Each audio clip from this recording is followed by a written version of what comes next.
Welcome back to my new video. আজকে সম্মানিত viewers, আপনাদের সম্মুখে আমি মিষ্টি কুমড়ার একটা লোভনীয় ভাজি রেসিপি নিয়ে হয়েছি।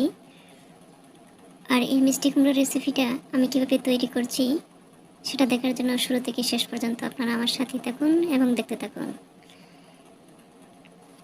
মিষ্টি কুমড়া আমরা অনেকভাবেই খেয়ে থাকি, তবে আমার এই রেসিপিটা ফলো করে একবার বাসায় ট্রাই করে দেখবেন কতটা সুস্বাদু এবং লোভনীয় হয়ে থাকে।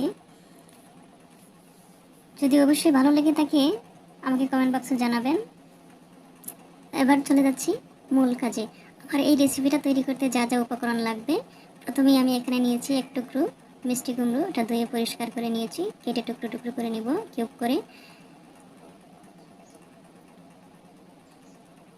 তারপর নিয়েছি কিছু ধনে পাতা, স্বাদ মশলা, কাঁচামরিচ কয়টা, একটা পেঁয়াজ, 100 চামচ হলুদ গুঁড়ো, 100 চামচ মরিচ গুঁড়ো, আর স্বাদ মতো নিয়েছি লবণ, আর 200 চামচের মতো নিয়েছি কালো জিরা। এবার চলে যাচ্ছি চুলায় একটা ফ্রাই প্যান বসিয়ে দিলাম, তার মধ্যে পেঁয়াজটা কুচি করে দিয়ে দিচ্ছি সরিষার তেল। পরিমাণ মতো সরিষার তেল দিয়ে আমি নেড়ে চেড়ে তেলটাকে গরম করে নিয়ে পেঁয়াজটা ব্রাউন কালার করে ভেজে নিচ্ছি। হালকা যখন ভেজে নেওয়া হয়ে গেছে তার মধ্যে আমি কালো জিরাগুলো অ্যাড করে দিলাম। কালো জিরাগুলো কাঁচা, তাই একটু ভেজে নিচ্ছি। কালো জিরা এবং পেঁয়াজটা যখন ভেজে নেওয়া হয়ে গেছে সম্পূর্ণরূপে, তার মধ্যে হলুদ গুঁড়াটুকু দিয়ে দিলাম। হলুদ গুঁড়াটা একটা গন্ধ আছে, তাই এটাকে গন্ধ রিমুভ করার জন্য হালকা ভেজে নিচ্ছি। আর হলুদ গুঁড়োটা না দিলেও চলে, যেহেতু মিষ্টি কালারের একটা সুন্দর কালার আছে হলুদের মতোই, তো হালকা কালার দিলে বেটার হয়। তার মধ্যে আমি দিয়ে দিচ্ছি কিউব করে কাটিয়ে রাখা মিষ্টি কুমড়াগুলো। এবার নেড়ে ছেড়ে ভালোভাবে মিশিয়ে নিয়ে তার মধ্যে মরিচ গুঁড়াটুকু দিয়ে দিলাম। আবারও একটু নেড়ে ছেড়ে মিশিয়ে নিচ্ছি। এ পর্যায়ে সামান্য পরিমাণ পানি দিয়ে দিচ্ছি। যেহেতু মিষ্টি কুমড়া থেকে কোনো পানি উঠে আসবে না, তাই সিদ্ধ করার জন্য অল্প পানির প্রয়োজন, তাই সামান্য পরিমাণ পানি দিয়ে আমি এটাকে নেড়ে ছেড়ে 3 মিনিটের জন্য ঢেকে দিচ্ছি। ফিরে আসছি 3 মিনিট পর। ফিরে আসলাম 3 মিনিট পর। দেখতে পাচ্ছেন আমার সবজিটাতে সুন্দরভাবে বলক এসেছে।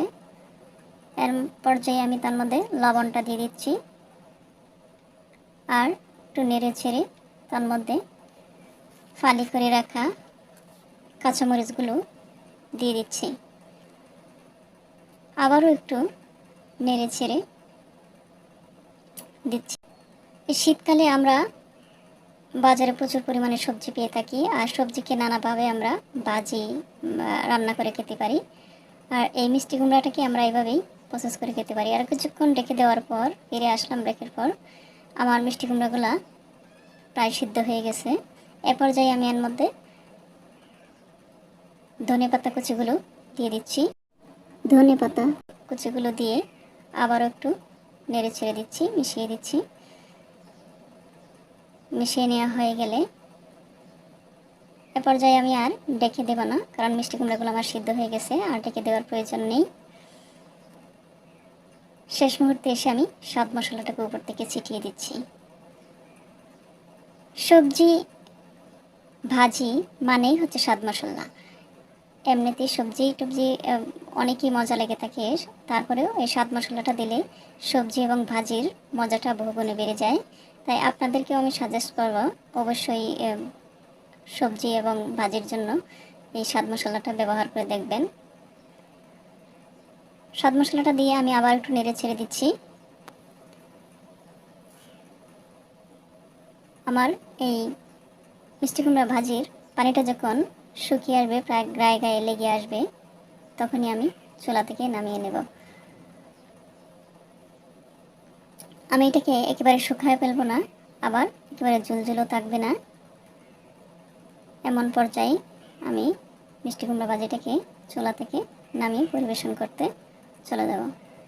হয়ে আসছে, দেখতেই পাচ্ছেন আমার মিষ্টি কুমড়া ভাজি সম্পূর্ণরূপে কমপ্লিট। আজকের এই ভাজি রেসিপি যদি আপনাদের কাছে ভালো লেগে থাকে, তাহলে অবশ্যই আমার চ্যানেল এবং পেজটাকে ফলো সাবস্ক্রাইব করে দিয়ে রাখবেন আর নোটিফিকেশন অন করে রাখবেন, যাতে নতুন কোনো ভিডিও দেওয়ার সাথে সাথে আপনাদের কাছে নোটিফিকেশন পৌঁছে যায়। অবশ্যই লাইক কমেন্ট শেয়ার করবেন, এতে করে আমি নতুন কোনো ভিডিও উপহার দেওয়ার আগ্রহ পাবো। আল্লাহ হাফেজ, সবাই ভালো থাকবেন।